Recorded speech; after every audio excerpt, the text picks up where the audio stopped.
So, the second day of my Jaipur trip started with one of the most iconic landmarks, the Hawa Mahal. So, I reached here early in the morning by taking an auto from the hotel to avoid the crowd and get that classic pink packet view of the Hawa Mahal. The structure looks even more stunning when you look up close. So there were 5 stories of latticed windows designed to let in air, or more specifically to let in the breeze and keep the place cool. Hence it is named the Hawa Mahal. So I explored the small corridors inside, climbed up to the top, and from there I got a very magnificent view of the Johari Bazaar and the busy old streets of Jaipur. This was just unreal. So, Hawa Mahal was one of those spots that completely lives up to the hype. It was photogenic, chaotic, and full of the Jaipur's energy.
So after exploring Hawa Mahal, I decided to walk to the Jaipur Jantar Mantar, which is a short distance away.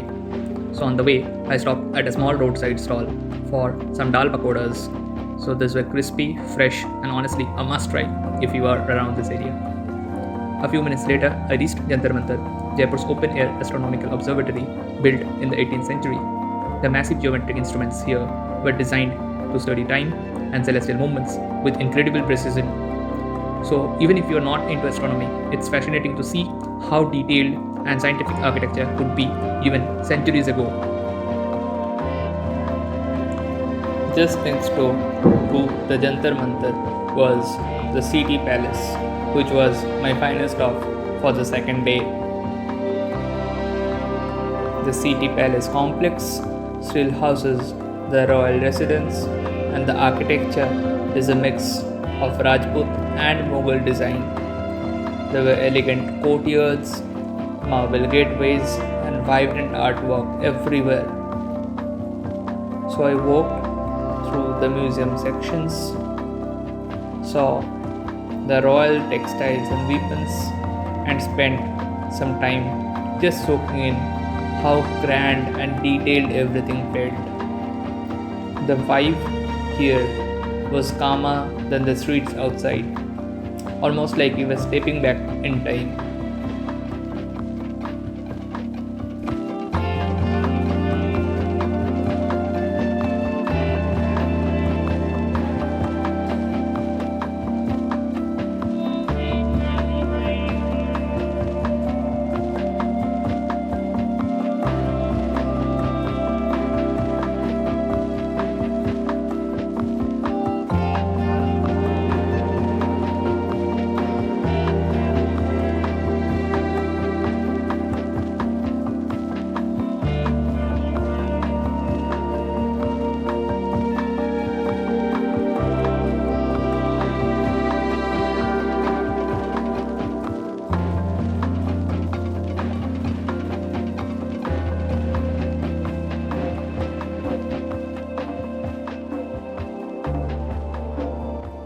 So after wrapping up at the City Palace, I took an auto rickshaw and headed towards the Albert Hall Museum.